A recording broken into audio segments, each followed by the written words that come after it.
es un resto, bueno, es una roca cubierta de un hielo muy especial que está compuesto por dos átomos de carbono que tienen un enlace doble y lo hacen una molécula algo rara. Precisamente por eso es el color verde. Cuando se hace la interacción con el viento solar, sale el color verde y bueno, pues en las fotografías lo hemos podido constatar. Son restos de la formación del sistema solar. Esto es interesantísimo porque son... Ahora ya nos puedes encontrar en Telegram. Solo tienes que descargar la aplicación de mensajería Telegram en la tienda digital de tu dispositivo móvil.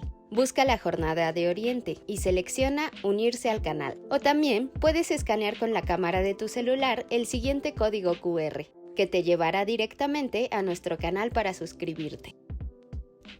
Mantente informado a lo largo del día con las noticias más relevantes de Puebla y no olvides también seguirnos en todas nuestras redes para más contenido.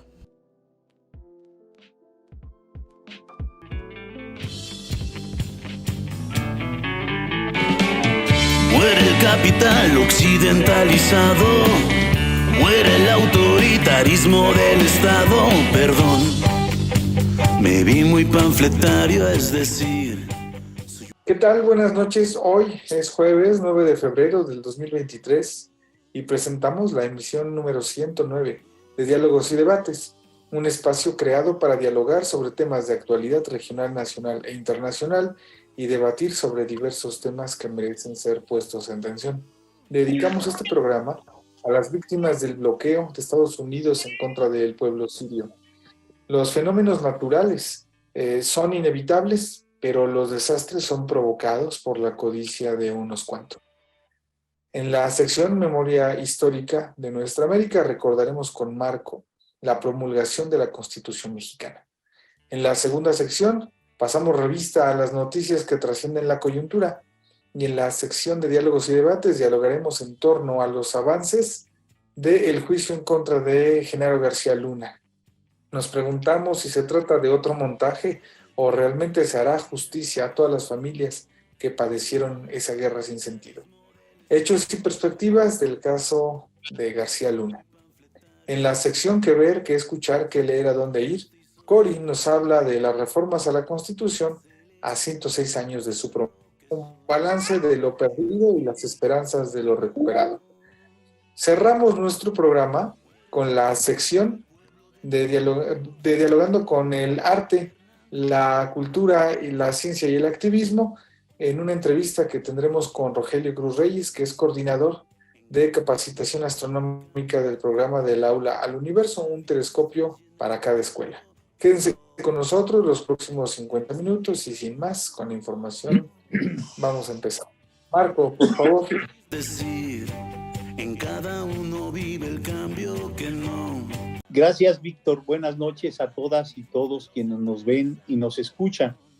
Bueno, esta vez vamos a hablar de la Constitución mexicana, que es históricamente una de las más longevas y la más reformada del mundo. Según datos desde su promulgación, el 5 de febrero de 1917. Ha tenido muchas modificaciones, de las cuales Cori más adelante nos va a hablar sobre estas modificaciones. Más de 764 según la Cámara de Diputados. Y muchas de esas modificaciones han sido modificaciones regresivas, con las cuales los gobiernos distorsionaron el sentido social de la Constitución. Bueno, pero la figura más trascendente de la revolución es sin duda Venustiano Carranza, quien promovió la construcción del México contemporáneo a través de la Constitución de 1917, que tiene su antecedente en un discurso que él pronunció el 24 de septiembre del 1913 en Hermosilla. Y él dijo, fíjense lo que decía, y con esto cierro esta parte, dice Venustiano Carranza: sepa el pueblo de México que, terminada la lucha armada a que convoca el Plan de Guadalupe, tendrá que comenzar formidable y majestuosa la lucha social, la lucha de clases, queramos o no nosotros, y opónganse las fuerzas que se opongan, las nuevas ideas sociales tendrán que imponerse en nuestras masas. No solo es repartir las tierras y las riquezas nacionales, no es el sufragio efectivo, no es abrir más escuelas, no es igualar y repartir las riquezas nacionales. Es algo más grande y sagrado. Es establecer la justicia en busca de la igualdad, es la desaparición de los poderosos para establecer el equilibrio de la conciencia nacional. Esto es lo que dijo Venustiano Carranza. Ahora sí, como que decimos, nos estamos echando este trompo a la uña. Bueno, más adelante Cori nos va a hablar de estas modificaciones y por qué seguramente la necesidad de una nueva constitución, no es la nuestra, la más reformada, que necesita ser la más restaurada, pues. Gracias, Víctor. Gracias, Marco. Cori, ¿nos cuentas tu noticia? Muera el machismo, muera el patriarcado. Claro que sí. Bueno, pues ahora sí están los días que ya no sabemos qué noticia es más importante. Aparte, obvio, de lo que vamos a platicar del juicio de García Luna, el día de ayer el presidente Biden dio el Estado de la Unión, su informe anual de cómo se encuentra la situación en Estados Unidos. Fue un informe, la verdad, muy llamativo porque pocas veces se ha hablado de migración en la defensa de la migración, no en contra de la migración. Entonces, en esta ocasión el presidente Biden habló para que se regule de una manera que de verdad ayude a la economía de Estados Unidos, que ha sido tan golpeada por, sobre todo, los avances del comercio asiático en Estados Unidos. También otra cosa que llamó mucho la atención es que habló de los tratados con México, de los acuerdos con México y de las cantidades que se van a invertir. Yo considero que lo único malo de este informe fue el continuo apoyo a Zelensky. Dice, continúa pidiendo más dinero para apoyar la causa de Ucrania en contra de Rusia, cuando sabemos pues que es un movimiento económico.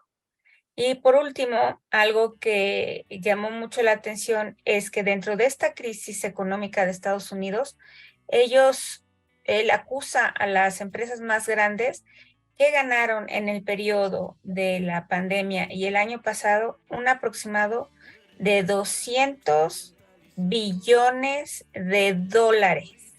200 billones de dólares. Que le quitan, obviamente, a la gente con sus precios altos. Entonces, les dijo que era una vergüenza, que son una lástima y que deberían de cambiar sus políticas económicas porque el mundo ya no puede con eso. Es cuanto, Vic. Muchas gracias, Corina. ¿Qué se puede comentar? Sí. Es bastante explícito. Esbesda. Buenas noches. Bueno, yo quiero destacar dos noticias de índole local. Por una parte está el hecho de que ayer porque se va a pasar este programa en jueves, hubo un reencuentro de las fuerzas priistas en Profética, un café que pues para muchos es considerado un espacio de lectura progresista, que ya hemos visto que cualquiera puede presentar libros, claro, esto es natural, pero llama mucho la atención que lo están eligiendo últimamente grupos como, por ejemplo, panistas que estaban convocando marchas por el INE y que además tenían ahí la representación de grupos pro vida, de todo el conservadurismo, y ahora el priismo se juntó ahí para reencontrarse. Estaba Blanca Alcalá, Lucero Saldaña, estaba Moreira, que vino a presentar su libro Jaque Mate, estaba Lastiri, vaya, la crema innata, diciéndolo irónicamente, del priismo se reunió en este lugar que fue pues sorpresivo para muchos porque no estábamos al corriente, varios que estábamos allá en Profética nada más por otras razones de que iba a ser una presentación de este libro, y pues ahí se ve cómo están muy contentos y muy tomados de las manos, sintiéndose bastante pues bien blindados para ir al proceso electoral de 2024. Hay que poner atención a esto. Podría parecer nada más cotilleo político, pero me parece que es algo a lo que tenemos que poner atención. Y por otro lado, también quisiera destacar que en esto de disparos al aire que tenemos mucho en Puebla, que no deben ser, el caso escandaloso de un edil que disparó una primaria todavía sigue fresco, y tenemos el hecho de que hoy el secretario de Seguridad Pública de Miahuatlán disparó al aire mientras se grababa el momento en que detenían a un presunto delincuente. Una práctica bastante peligrosa que debemos tomar en cuenta, sobre todo porque esta semana, el miércoles, el presidente de la Comisión de Derechos Humanos de Puebla pues dio un informe en el que destacó muchísimo cuántos reportes tienen de violaciones a derechos humanos. No así destacó cuántas respuestas hay de eso, cuántas recomendaciones, porque hay muy pocas, y eso me consta de viva experiencia. Yo todavía no tengo recomendación por una violación a derechos humanos que sufrí por parte de Seguridad Pública, pero bueno, también estaba destacando que quieren hacer un protocolo para que en casos de linchamiento se pueda aplicar la fuerza pública de manera adecuada. Curioso que hablen de uso adecuado de la fuerza pública cuando estamos viendo que las autoridades en Puebla, en un caso fue un edil municipal que estaba alcoholizado, ahora fue el director de la policía, de la seguridad pública, que está pues procediendo de manera inadecuada, además presuntamente para ahuyentar a una persona que estaba grabando los hechos, pues se les hace muy fácil disparar. Entonces, creo que hay que tener mucho cuidado con lo que significa el uso correcto de la fuerza pública en un estado como Puebla, que no parece tener control, porque insisto, para la CDH es muy fácil decir, uy, tenemos 9,000 reportes en el año pasado de violaciones, lo cual habla de confianza en la comisión. Pues no, más bien habla de que todos queremos respuestas, pero no tenemos muchas soluciones a eso. Los protocolos adecuados están muy ausentes en el Estado y hay que tomarlo en cuenta. ¿Sería cuánto? Dice que seguramente va a causar mucho relajo en Europa.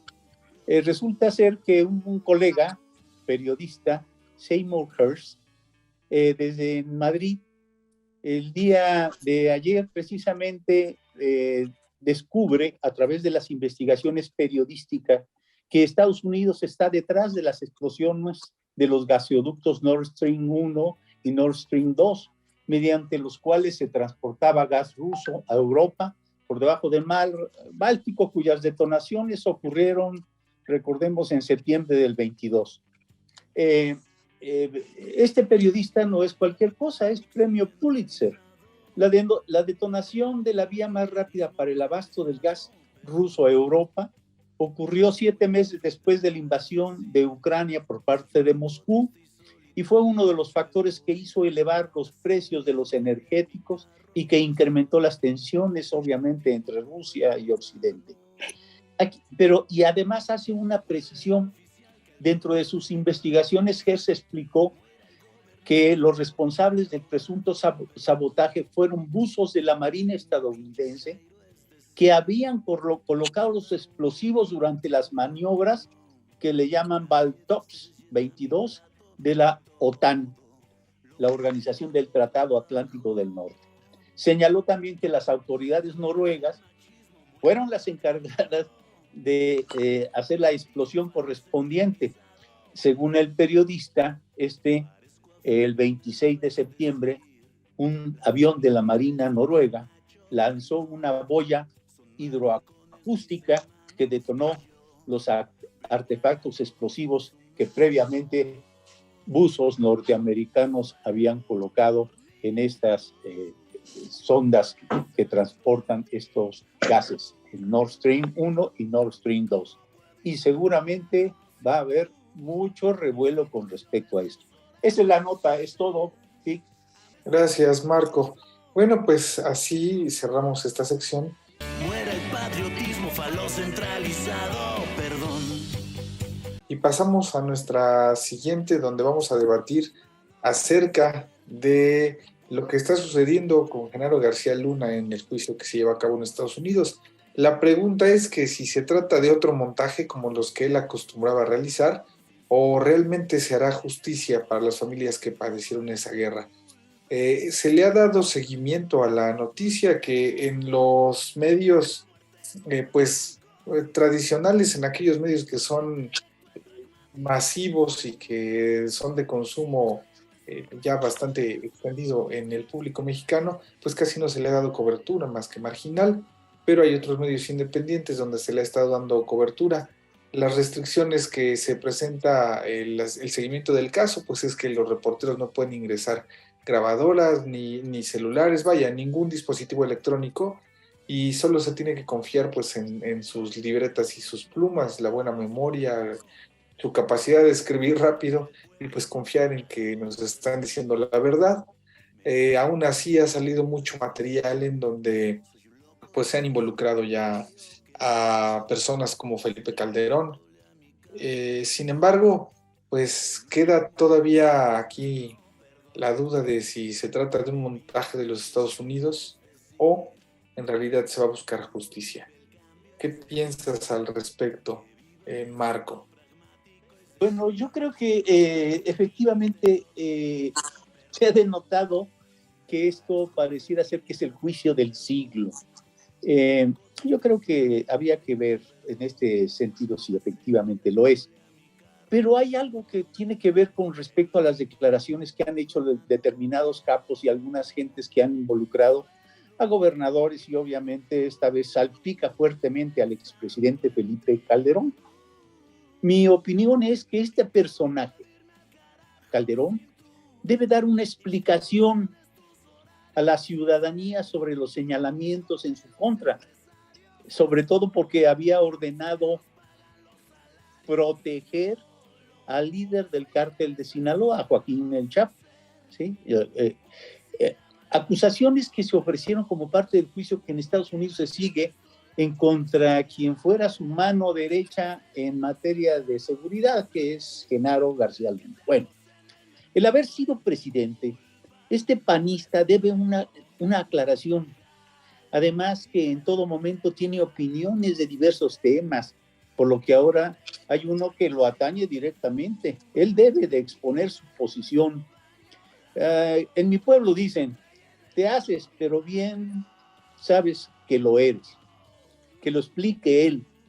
Nosotros como ciudadanos no somos jueces para emitir ninguna sentencia, ni dioses para perdonar pecados.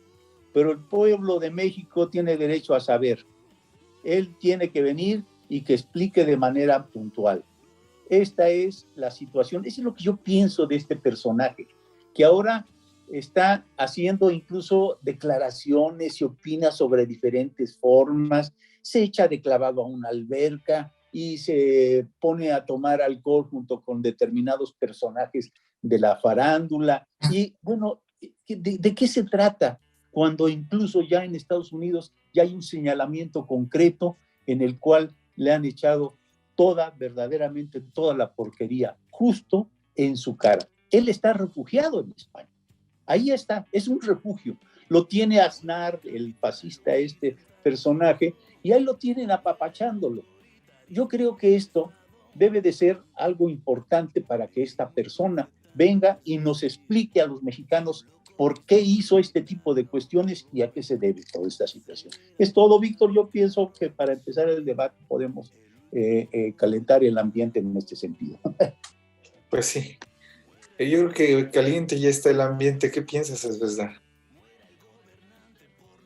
Bueno, primero difiero un poco contigo, Víctor, respecto a que no lo han tomado casi los medios. No es cierto, o sea, creo que está en todos los medios, tanto en sentido positivo como negativo, salvo los que no tenemos tiempo tal vez de tomarlo a veces tan puntual, pero en general todos los medios tienen una nota sobre esto.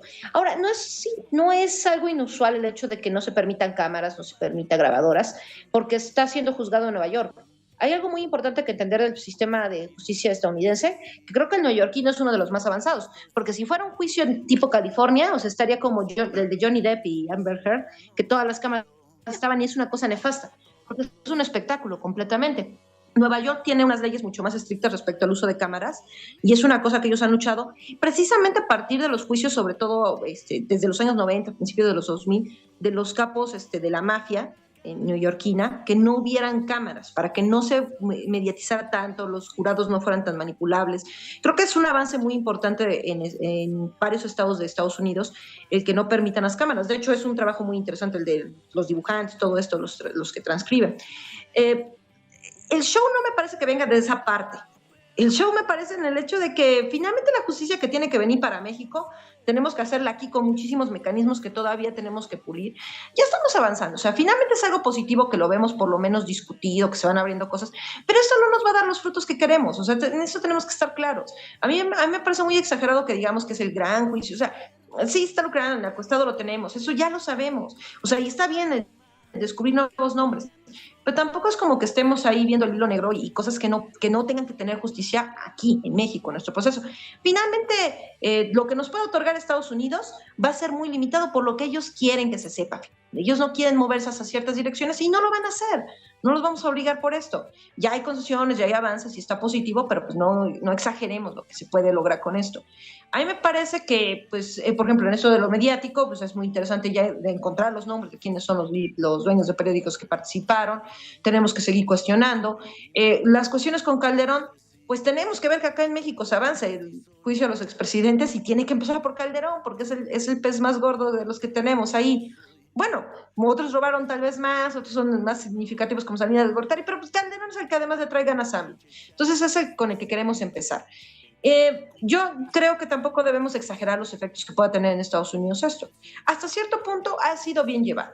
O sea, ese proceso normal de la justicia estadounidense, neoyorquina concretamente, creo que pues respuesta de Calderón ya tuvimos, la esperable, que dice, no, pues yo no hice nada, en tweets. Hasta que no vengan procesos legales en nuestro país, pues, su respuesta va a seguir siendo esa. O sea, y las interrogantes y lo que vamos descubriendo, de todas maneras, son cosas que ya sospechábamos. Tampoco tengamos más arriba la velita de lo que va a pasar aquí. Ya con estar pendientes de esto, pues está muy interesante. Y yo creo que sí hay repercusión en el país, o sea, más bien resonancia, perdón. No suficiente, voy a insistir en lo que he dicho en otros programas. ¿Por qué no estamos preguntando en los estados lo que pasa con todos esos hilos calderonistas y García Luna que tenemos que cuestionar? Aquí en Puebla tenemos muy poquitas preguntas y una sociedad que no está tan interesada en recordar a nuestros personajes del pasado, a los que estuvieron en el periodo de Calderón jugando. Entonces, empezamos por ahí, creo. Gracias. Sí. En parte yo creo que está asociado con precisamente la cobertura. Cuando yo hablo de cobertura no me refiero a la nota rosa de cómo miro a su esposa y el amor que se profesa, no. No hay una cobertura de información de parte de los medios tradicionales donde nos digan cuáles son las claves de los nombres que se mencionan, cuáles son las redes que se tejieron, cuál es la ruta del dinero. No hay un periodismo de investigación desde el periodismo tradicional de los medios masivos. A eso me refiero con la no cobertura. Voy a decir esto rapidísimo porque hay poco tiempo, pero nada más una cosa. Medios masivos y tradicionales están sobre esto. O sea, digo, tradicional son los periódicos y son la televisión. Sí, claro, pero desde la nota rosa. O sea, no, también está... o en todo caso son parte de la defensa de el gran padre y ciudadano ejemplar, policía ejemplar que está siendo juzgado por motivos políticos, por una dictadura de López, etcétera. Esa es la percepción de los medios que yo he visto. Pero bueno, a ver, Cori. Estoy de acuerdo contigo.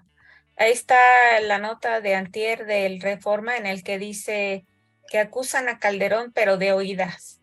Pues cómo no, o sea, como había yo dicho jurídicamente, el juicio de Calderón, y lo hemos repetido muchos días, y Andrés Manuel lo repitió el día de ayer, pues ni que hubieran firmado contratos, ni que se hubieran estado tomando las fotos.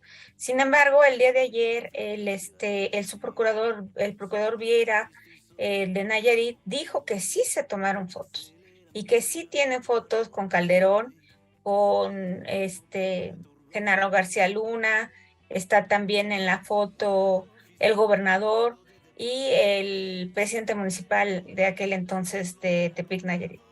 El día de ayer, en la comparecencia de García Luna, en el último de los testigos, el juez, como ya les había platicado que había determinado que quería terminar el proceso pronto, dijo que si ya no quedaban más, pues más testigos, pues que ya había que terminarlo. Fue cuando él dice, no, yo tengo un video. Y luego resulta que el abogado defensor pidió que se considerara que va a presentar a su testigo estrella, así se dice, en la próxima semana. Esto significa que podría subir al estrado García Luna. Si lo hace, bueno, pues se lo van a acabar. Se lo van a hacer pedacitos porque ya ahí tendría que decir la verdad, y si se contradice, porque no es tampoco un genio como para poder contar la historia entrelazada de 17 personas que han estado declarando. Yo creo que sí es un avance muy grande, sí es un juicio muy importante, porque se están arriesgando a que ahí salgan algunos hilos conductores a la política pública, como lo dijo ayer el presidente, de que las agencias de la DEA, de la CIA y hasta el FBI han estado involucrados en los procesos de gobierno de este país. Entonces también están involucrados en esos procesos que son de invasión a los países más chicos. No será la primera vez, eso sí, tampoco, que Estados Unidos enjuicie a un expresidente. Ahí está Noriega, hay varios casos, ¿no?, que terminaron en la cárcel de Estados Unidos por su actuación con el crimen organizado y la droga y pues las resoluciones de cómo va a manejar la política este gobierno.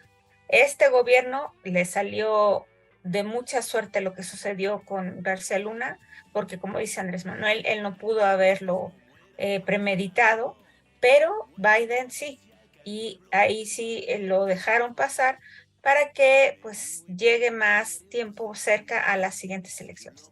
Es cuanto, Víctor.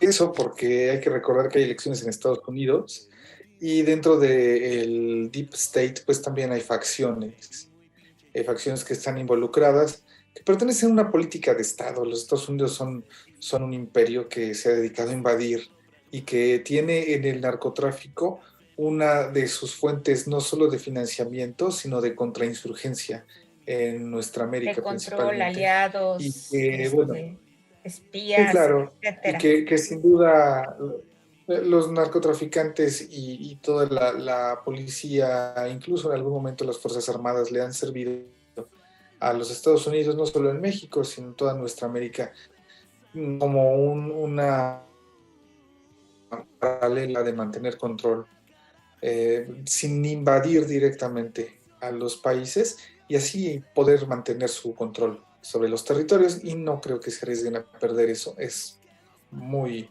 importante para ellos, y sobre todo en el entorno geopolítico de hoy de China y Rusia Van a tener que sacrificar amenazando a quien tengan que sacrificar. pero sin embargo, pero es eso, ¿no? Se van a tener que mantener cierto nivel de credibilidad ante el internacional. Bueno, también aquí en México es una presión para el gobierno, sobre todo porque pues esperaría que una vez que la sospecha ha sido levantada en Estados Unidos y que en México todo el mundo sabe ya que Calderón y que todo su gabinete estaban inmiscuidos en lo más sucio de la delincuencia, pues algo tendrá que hacer la fiscalía. Entonces aquí el balón se nos va a venir de este lado. ¿Y cómo se va a responder? Se va a dar una respuesta ya que de alguna manera puede estar perdida porque dudo que hayan dejado pruebas, o qué es lo que va a pasar. Esa es una buena interrogante. Son muchos intereses, incluso geopolíticos, los que están en juego. Y bueno, pues ya con esto cerramos. Suelo dormir. Nuestro diálogo y debate, y pues le doy la voz a Cori para que nos hable en nuestra siguiente sección acerca de los cambios que ha tenido la Constitución desde 1917 a la fecha. Pues sí, como bien decía Marcos, el día 5 de febrero se celebró otra conmemoración de la promulgación de nuestra Constitución, una que, por cierto, fue una de las mejores en su momento. Contenía derechos sociales que no estaban considerados en casi ninguna constitución, era muy progresista. Fue la primera vez que se creó un organismo como elegido para defender al pueblo agrario, el reconocimiento de los sindicatos que estaban naciendo en todo el mundo, etcétera. Bueno, pues nuestra Constitución, bien decía, más de 700 modificaciones, y la mayoría de ellas en el periodo de este hombre Peña Nieto. Lo más grave de eso no ha sido tantísimas modificaciones que han hecho que la Constitución se duplique en tamaño, sino que han sido específicamente artículos que se han modificado varias veces y que han sido en detrimento, pues, de los mexicanos. El artículo 123 del trabajo, con sus famosísimos cambios estructurales, ese se empezó a modificar gravemente desde el sexenio de Salinas. El artículo 27, que como todos sabemos, cuando se le permite en el sexenio de Salinas vender el ejido, es cuando se regresa, se retrocede en el reparto agrario. Y ahora el reparto agrario es nulo. Se ha regresado más tierras a los privados de los que se concedieron cuando lo hizo el general Cárdenas. Y otro de los grandes cambios fue de los artículos 73 y el 89 del Congreso y de las facultades del Ejecutivo, pues que se han dado más y más facultades para pues para reformar por su parte y para hacer cambios en los presupuestos. Una de las situaciones más convenientes ahorita, y es lo que estamos impulsando en la 4T, es que haya consulta pública y que haya referendo. ¿Por qué? Pues porque de esa manera se justifican estas modificaciones. No se debería de tocar la Constitución tantas veces como lo han hecho. No nada más es eso. Son los tratados internacionales a los que nos han obligado y que hemos firmado a Tonnison, que nos obligan a cambiar esta Constitución. Entonces, pues recordarla, conocerla, saber cuáles son tus garantías individuales, cuáles son tus derechos y cómo puedes participar desde tu municipio, desde tu estado y desde el gobierno federal para la toma de decisiones de las políticas públicas. Es cuanto, Vic. Y nada más, una cosita más. Nuestro más sentido pésame, estamos sufriendo por la situación en Turquía y en Siria. Sabemos qué significa un terremoto de este tamaño y tanta gente desaparecida y tantos decesos. Ojalá y llegue mucha ayuda. Aquí se está recibiendo la ayuda en la Embajada de Turquía y ojalá y podamos mandarles mucho más. Es cuanto, Vic. Pues sí, toda nuestra solidaridad a pues la gente en Turquía y en Siria. Y pues sí, como tú mencionas, también conocer nuestra Constitución nos permite conocer nuestros derechos y saber qué es lo que hace falta cambiar, porque bueno, ha sido cambiada, ha sido manoseada durante más de 100 años. Pues muchas gracias, Cori. Vamos a nuestra siguiente sección.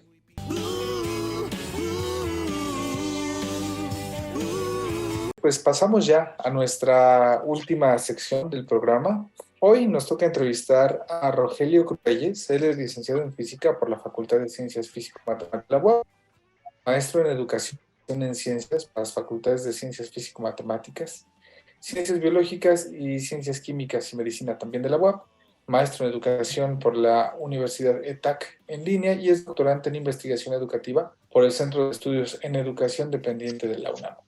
Actualmente se desempeña como secretario administrativo de la Facultad de Ciencias Físico-Matemáticas y ha sido docente en el nivel medio, medio superior y superior en distintas instituciones.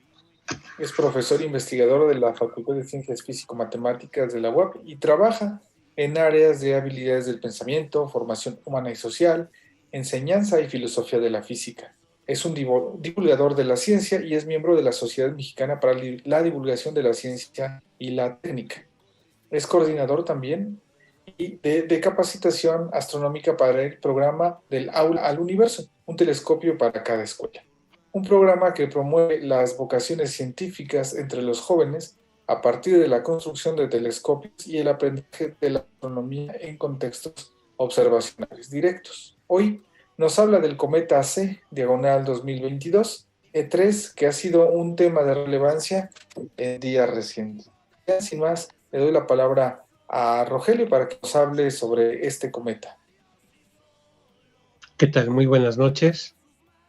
Pues es un gusto estar con ustedes y efectivamente vamos a platicar un poquito sobre el famoso cometa verde, que ahora ya se le conoce en todo el mundo. Antes que nada, bueno, vamos a compartir la presentación que les tengo preparadas. Y bueno, empezaré diciendo que a favor de adivinos y autores de ciencia ficción, se ha dicho mucho acerca de los cometas. Un día la Tierra colisionará con un cometa resplandeciente, o bien con su cadáver apagado, y el resultado será una catástrofe mundial. Ha ocurrido antes, pero la probabilidad de que el suceso se repita durante la vida de alguien es en realidad muy pequeña. Así que más vale preocuparse por los efectos de los cometas sobre la salud mental más que con otra cosa. Hay humaredas luminosas que se mueven más allá de las estrellas, de un modo que los enamorados de los cometas que viven entre nosotros califican de majestuoso e infectan la imaginación tanto de los profanos como de los astrónomos. Con esto comienzo la presentación que les comparto con mucho gusto, empezando por decir primero qué es un cometa. Son objetos muy interesantes porque tienen que ver con pedazos de roca recubiertos de hielo. Ahí en la diapositiva se menciona hielo de amoníaco, hielo de agua, hielo de metano, hielo de varias cosas. Particularmente nuestro cometa verde es un resto, bueno, es una roca cubierta de un hielo muy especial que está compuesto por dos átomos de carbono que tienen un enlace doble y lo hacen una molécula algo rara. Precisamente por eso es el color verde. Cuando se hace la interacción con el viento solar, sale el color verde y bueno, pues en las fotografías lo hemos podido constatar. Son restos de la formación del sistema solar. Esto es interesantísimo porque son de alguna manera materiales que se han guardado en las confines del sistema solar, y hasta que empiezan a llegar a la vecindad de la Tierra es cuando podemos determinar este tipo de compuestos y observar este tipo de fenómenos. ¿De dónde vienen los cometas? Es importantísimo saber esto. Están lejísimos, muy, muy lejos. Si se dan cuenta en la imagen, habla de una región que se llama región planetaria, que es donde están todos los planetas. Poco después está una cosa que se llama el cinturón de Kuiper, y hasta más allá de esta distancia, estamos hablando entre 10.000 y 100.000 unidades astronómicas, está la famosa nube de Oort. En esa nube están alrededor de 1 billón de cometas que están esperando un jaloncito gravitacional de algún planeta, una combinación de jalones gravitacionales de cometas o del Sol mismo para entrar en la vecindad solar y hacer las cosas que nosotros podemos ver. Entonces, es importante que todo el mundo sepa esto porque en esta, digamos, en esta órbita, en esta zona, es en donde se encuentran la mayor parte de los cometas. Y aparte, la diapositiva menciona que que los cometas son los objetos más abundantes del sistema solar. No hay nada más abundante que ellos. Se cuentan por billones y todos están en esa vecindad. Históricamente nos han traído cosas que los humanos han de alguna manera interpretado de diferentes maneras. La mayor parte de ellas, por desgracia, asociadas a catástrofes o a hechos históricos negativos. Aquí, por ejemplo, les muestro una imagen de un tapiz que se llama el tapiz de Bayeux, que es en Francia, donde habla de la visión o del avistamiento de un cometa que aparece a la derecha en la pantalla, de un cometa. Suponemos que se trata del cometa Halley, todavía no estamos muy seguros de ello, es muy probable que sea el famoso cometa Halley, y ahí se ve en la imagen de la izquierda que está el rey Harold siendo aconsejado por sus vasallos acerca del avistamiento de este cometa, produciéndoles temor y produciéndoles miedo. En Mesoamérica, pues obviamente las cosas no son diferentes. Resulta ser que el Códice Durán consigna la aparición de un cometa y es visto por el emperador Moctezuma, quien después de verlo manda llamar a un rey de Texcoco, que es uno de sus, digamos, de sus territorios conquistados, y le pregunta por qué él aparte era un astrónomo más o menos importante en la época mexica, y que le avienta el augurio, ¿no? Sobre estos reinos ha de haber cosas espantosas y de admiración grande. Habrá en todas nuestras tierras grandes calamidades y desventuras. Y con eso nos podemos explicar por qué cuando los españoles llegan a la Gran Tenochtitlán, Moctezuma prácticamente no hace nada por impedir la conquista, porque de alguna manera traía encima el presagio, ¿no? Y bueno, pues los presagios son cosas que son dignas de tomarse en serio. Pasamos alrededor del año 1910 y pues nos damos cuenta de que el cometa Halley vuelve a pasar, bueno, desde la primera aparición del cometa Halley, ahorita voy a platicar un poquito sobre eso, acerca de que es visto en muchas ciudades. Imagínense, por ejemplo, la primera imagen que tienen al lado izquierdo arriba, es en un lugar en los Estados Unidos en donde el cometa se ve pues bastante grande, ¿no? Y de alguna manera pues prácticamente con las luces prendidas. Obviamente las ciudades en aquel entonces estaban bastante menos iluminadas de lo que están ahora y era posible ver muchas cosas en el cielo nocturno.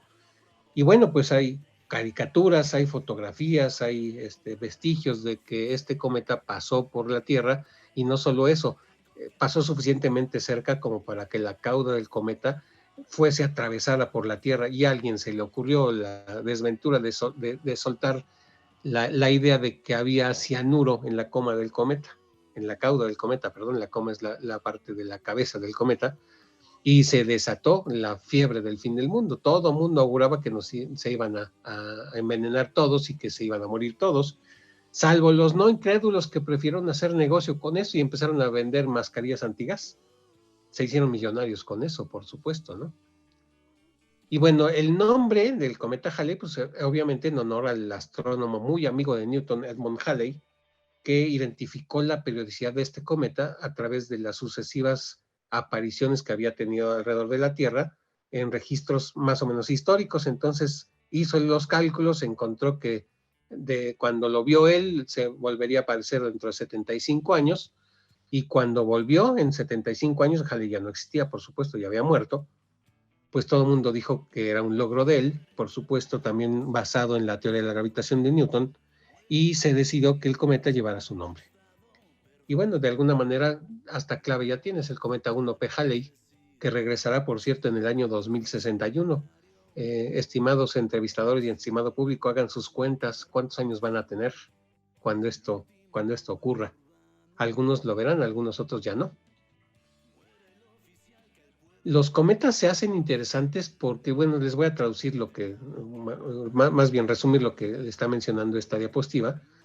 De qué es lo que los hace interesantes. Resulta ser que están hasta más allá de Neptuno, la mayor parte de ellos, están congelados y se congelaron prácticamente después de que el sistema solar se formó, y ahí permanecen girando alrededor del sistema solar, y cuando vienen hacia la Tierra, de alguna manera establecen periodos orbitales, y de alguna manera también nos dejan ver la composición química de sus capas de hielo, que nos permiten también saber muchas cosas acerca de lo que ha ocurrido con la formación del sistema solar. Son objetos que nos ayudan mucho a entender cómo es que el sistema solar fue formado.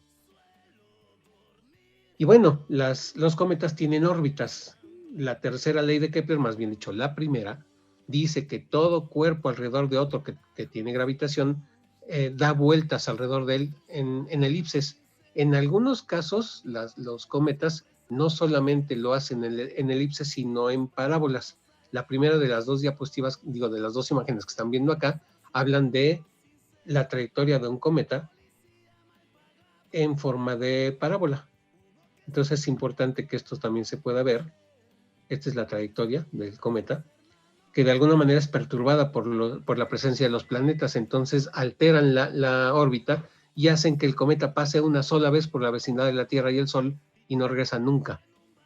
En otro caso, como el caso del cometa Halley, que es de alguna manera uno de los temas de conversación en esta plática, tienen un periodo de rotación, de traslación alrededor del Sol periódico. Cada 75 años regresa. ¿Qué pasa con el cometa verde, el cometa que ahora tiene clave en vez de nombre? Su periodo orbital es muy largo, muy, muy largo, y entonces regresará a la vecindad de la Tierra en 50,000 años.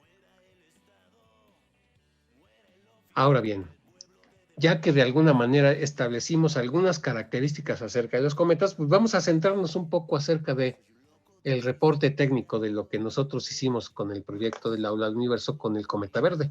Resulta ser que nos dimos a la tarea de localizarlo, apuntarlo y fotografiarlo. Desgraciadamente, las condiciones atmosféricas en la ciudad de Puebla nos hizo imposible la localización del cometa, y determinamos buscar una zona oscura para poderlo observar, localizar y fotografiar. Y bueno, después de hacer un poquito de análisis en dónde podíamos hacer esta esta observación, encontramos un lugar que tenía incluso condiciones de seguridad, porque tuvimos contacto hasta con el presidente municipal de la localidad, y ese lugar se llama Citlaltepec de Trinidad Sánchez Santos, en Tlaxcala. Es una comunidad de alrededor de 10,000 habitantes que está cerca de la ciudad de Huamantla, en Tlaxcala, digamos en la ladera noreste de la Malinche. Entonces el cielo del noreste estaba prácticamente despejado para nosotros, y acudimos el día 22 de enero pasado a partir de las 12 de la noche, y hasta a eso de las 4 de la mañana, 4:30 de la mañana, terminamos de hacer nuestro trabajo. El ambiente pues era un ambiente muy frío. Los días, la última semana, las 2 últimas semanas de enero son las más frías del año en prácticamente todo el país, y sí que estaba haciendo frío. Entonces estamos hablando a 3 grados, un poquito de viento, y pues con un ambiente de 15% humedad. Entonces el frío era muy seco y de alguna manera nos servía muy bien para las condiciones del cielo. Cuando nosotros buscamos sacar fotografías de objetos celestes, buscamos este tipo de cielos, y probablemente a lo largo del año encontremos algunos similares, aunque no necesariamente tan buenos como este. ¿Qué encontramos? Aquí viene lo bonito de la plática que les estoy compartiendo. Nuestras fotografías. Por el equipo de astrónomos del programa del Aula Universo, tomamos varias fotografías. Hoy aquí les estoy mostrando una selección de ellas, y comparto también las fichas técnicas. Las 2 fotografías de los extremos son tomadas con la cámara de un celular, y hablamos de pues utilizar obviamente las características avanzadas del celular. Si se dan cuenta, aquí hablamos de apertura de un f1.7, la sensibilidad de la cámara 6400 ISO. Cuando generalmente se toman fotos de día, el ISO es 100, entonces aquí 6400 pues es obviamente 64 veces más. El tiempo de exposición lo alargamos a 10 segundos. En realidad no es que el cometa se vea alargado, simplemente la rotación de la Tierra nos hace, con el tiempo de exposición, hacer que la fotografía del cometa se vea como alargada. De hecho es un trazo el que estamos viendo ahí. Y bueno, las coordenadas, estas que están acá, son las coordenadas del sitio donde sacamos la fotografía. Lo mismo pasa de este lado. Si se dan cuenta, esta primera fotografía es de 10 segundos y la segunda es de 8. Entonces, de alguna manera también hicimos pruebas para que viéramos cuáles salían mejor las fotografías. En la fotografía central la sacamos igual con un reflector de 6 pulgadas, por cierto, telescopios que fueron construidos en el programa del Aula al Universo, y tomamos esta con una cámara profesional, una Nikon D3300. Si se dan cuenta, 8 segundos de exposición, pero con la sensibilidad de la cámara en 25.600. Si se dan cuenta ustedes, la diferencia es manifiesta, ¿no? El núcleo del cometa se le nota mucho más fuertemente el brillo, y el típico, el interesante y el llamativo color verde que podemos observar. Estas también son 2 fotografías tomadas también en ese mismo lugar y con las cámaras del celular, que por cierto aquí está su marca, no lo mencioné demasiado, por supuesto, pero los tiempos de exposición 6 segundos, y tomamos 2 imágenes adicionales, y pues seleccionamos obviamente las que mejores nos salieron. Esto ocurrió 22 de enero en Citlaltepec, Tlaxcala. Y ahora les comparto las fotografías que tomamos el día 1 de febrero. Esta vez cambiamos de localidad, ahora nos fuimos al Ecocampus de la UAP. Y si se dan cuenta, estas imágenes están más brillantes. ¿Se dan cuenta de eso? Y estas imágenes están más brillantes porque ya teníamos, junto con la imagen del cometa, a un lado la luna en cuarto creciente tirando la llena, y nos estaba metiendo mucha luz. Entonces por eso ahora salen digamos, más brillosas las fotografías. La primera, aquí falta su ficha técnica, pero aquí creo que se bajó a 3 segundos el tiempo de exposición, y las otras 2 andaban en 6. Algunas se ven un poquito más claras, pero en esta, de alguna manera, también tenemos más o menos bien definido, no necesariamente la cauda del cometa, pero sí la coma, es decir, el núcleo del cometa y una especie de nubecita alrededor, que es lo que es el gas que está interactuando, o más bien que está saliendo a partir de la interacción del hielo del cometa con el viento solar. O sea, el responsable de que los cometas se vuelvan cometas es el Sol. Eso es algo que debe quedar perfectamente claro, ¿no? Muy bien. Entonces, insisto, 1 de febrero, fuimos el 1 de febrero porque todo el mundo, las noticias, las redes sociales, todos empezaron a decir que el 1 de febrero era el día de la máxima aproximación del cometa a la Tierra. Y si la comparamos con las que acabamos de ver, pues creo que nos va mejor con las fotografías que tomamos el 22 de enero, ¿verdad? De alguna manera manifiesta la diferencia. Y la diferencia está en función de la calidad del cielo con la que la trabajamos. Si se dan cuenta, regresando al punto de la fotografía tomada con la cámara, esta parte de acá, muy tenuemente, pero esta ya es la cauda del cometa. Aquí ya se puede ver. En el caso de las fotografías que sacamos en el Ecocampus, pues no se puede observar la cauda. Insisto, a pesar de que estábamos más cerca del cometa, digamos, tomando en cuenta que la Tierra es la que estaba más cerca del cometa. Y bueno, pues aquí le echamos la culpa a la Luna, ¿qué le vamos a hacer? El Ecocampus tiene un cielo muy bonito, entonces por eso lo elegimos. Máxime porque el día 1 de febrero pues era un día hábil y al día siguiente había que trabajar, ¿no? Entonces por eso nos trasladamos más o menos rápidamente y montamos la observación para el día 1 de febrero. Ahora les voy a compartir lo que los colegas de otras partes del país, porque déjenme platicarles que el proyecto del Aula al Universo está inscrito en la organización de la Noche de las Estrellas Nacional. Cuando nosotros publicamos en las redes sociales nuestro trabajo, pues los colegas presumieron el suyo, ¿no? Entonces, yo quisiera compartir las mejores fotografías que nos mandaron de diversas partes del país. Por ejemplo, esta, que por cierto tiene una técnica diferente y fue tomada desde San Luis Potosí en un lugar que se llama el Valle del Mezquitic. La fotografía está muy, muy bonita. Si se dan cuenta, las estrellas ahora aparecen más brillantes y tienen particularmente la cuestión de que no se les nota trazo. Esto quiere decir que el telescopio con el cual fueron tomadas estas fotos es un telescopio que tiene sistema de seguimiento. Entonces, se mueve al mismo tiempo que se mueve la Tierra y entonces permitió que el tiempo de exposición de la cámara que utilizaron fuera mayor. Y automáticamente sale más brillante, la cola se ve un poquito mejor y obviamente los detalles del núcleo cometario y de la coma se realzan de una manera muy, muy bonita, ¿no? Y otra fotografía que también nos compartieron, esta que fue tomada en Izúcar de Matamoros por el compañero Fernando Rangel Virueña, que pues igual tiene las mismas características, nada más que esta tiene una particular muy, muy especial que a nosotros incluso nos llenó de asombro y felicitamos también al compañero. Ocurre que esta fotografía fue sacada con un telefoto de una cámara. El telefoto, por supuesto, un telefoto de bastante buena calidad, y la cámara fotográfica, esta es sin telescopio, si me comprenden lo que estoy tratando de decir. Se coloca el telefoto en la cámara, se apunta y se coloca en el sistema de relojería de un telescopio que no se usa. El resultado pues, es esto que están viendo, ¿no? Aquí lo que realza en la fotografía es el núcleo cometario, no se ve prácticamente la cauda, pero el núcleo cometario se ve todavía mucho mejor. Y bueno, pues al respecto de esto que les acabo de mencionar, sería lo que quisiera compartir con ustedes. Hombre, pues es muy interesante, sobre todo porque va más allá de lo que hemos visto en redes y lo que se ve en los noticieros, donde pues es prácticamente el sensacionalismo sobre el cometa, que sin duda es importante saber que somos testigos de algo que no volverá a ocurrir sino hasta dentro de 50,000 años.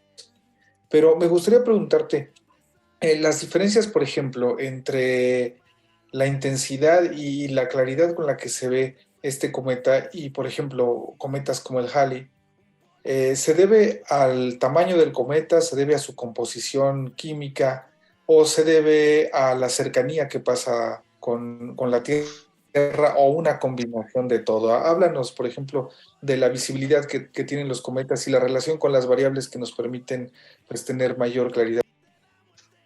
Muy bien. Pues sí, efectivamente, tienes toda la razón. La manera en que nosotros podemos ver más brillante o menos brillante un cometa es la combinación de los factores que acabas de mencionar.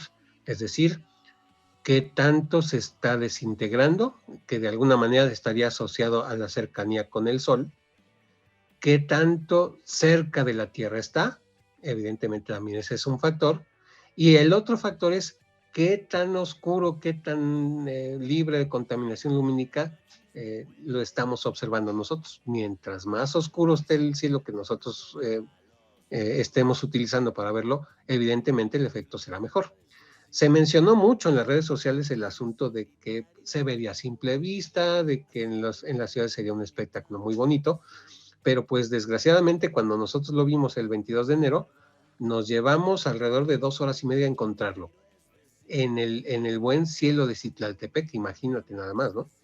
Entonces, cuando descubrimos esta cuestión, decidimos interactuar en las redes diciéndoles, bueno, no se vayan a decepcionar, en las grandes ciudades no se va a ver, a menos de que tengas un buen telescopio y que tengas un sistema de mapas estelares que te permita localizarlo con toda precisión.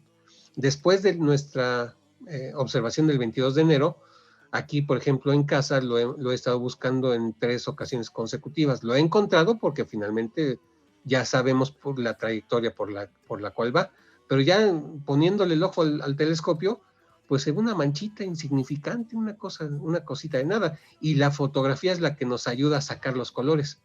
Incluso en la propia observación el 22 de enero, cuando lo encontramos, no nos creíamos que se tratara el cometa. Dicen, es que no se ve verde. Le digo, es que nuestros ojos no lo pueden ver de color verde. El color salta en el momento en que acumulamos luz en la cámara, no con nuestros ojos. Nuestros ojos son incapaces de ver los colores ante tan poquita luz que llega a la Tierra. Entonces, aquí hay otro elemento interesante. En las fotografías que les compartí del cometa Halley, pues se mencionaron muchas historias, hay mucho documento acerca de qué cosa es lo que pasó en el año 1910. En el 86, por cierto, también tuve oportunidad de verlo, en la región de San Pablo, Zacachima del Paso, cerca del lago Balsaquillo. Lo vimos muy bien con binoculares y con telescopio, pero no del tamaño y de la magnitud que se observó en 1910. Las crónicas mencionan que aquel cometa se vio cruzando la mitad del cielo. Imagínense el tamaño. La brillantez era pues una cosa que no solo asombraba a la gente, sino que la llenaba de terror, no nada más de admiración. Y la otra, pues la cercanía. Si la Tierra pasó atravesando la cauda, pues imagínense nada más de qué cercanía estamos hablando.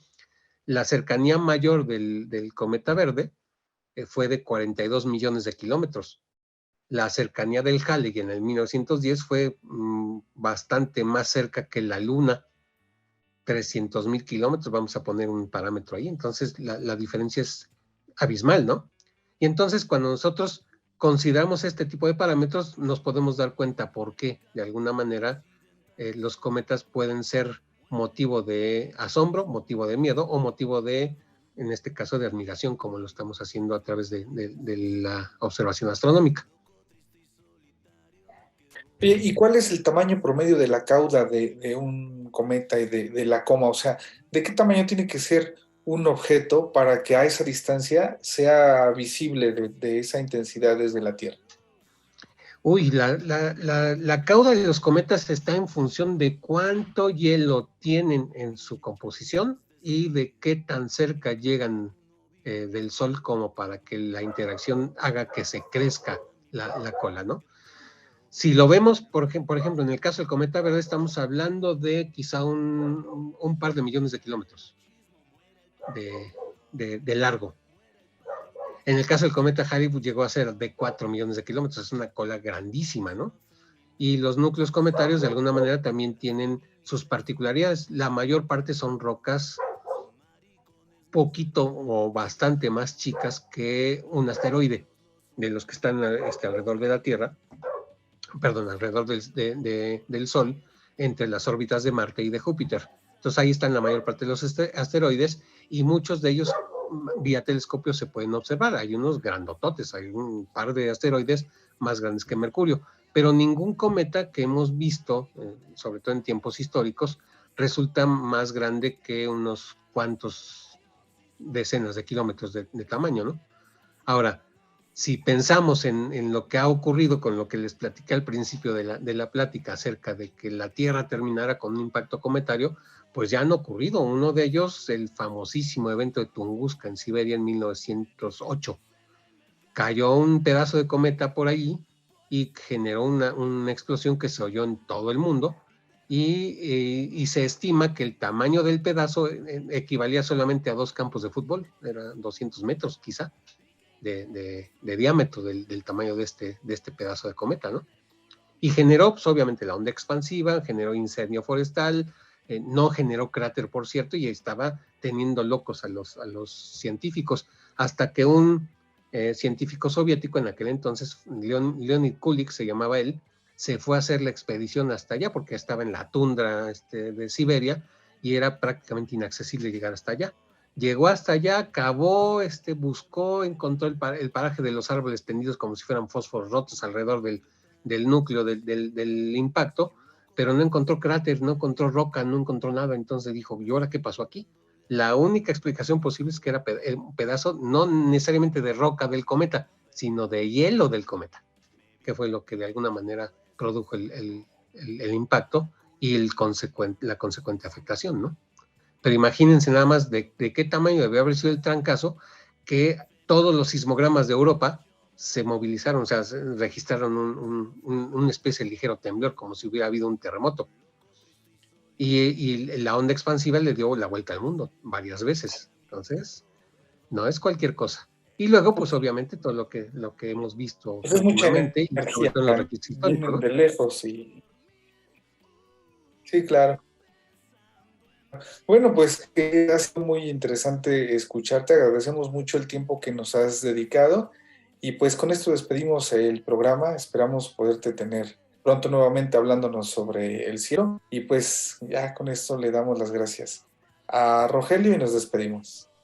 Muchísimas gracias, cuando gusten, estamos a la orden. Gracias, Rogelio, adiós. Hasta luego.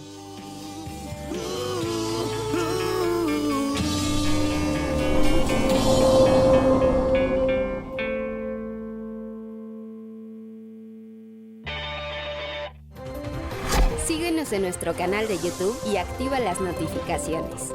Puedes hacerlo desde la aplicación o escaneando el siguiente código QR, que te llevará directamente a nuestro canal para suscribirte.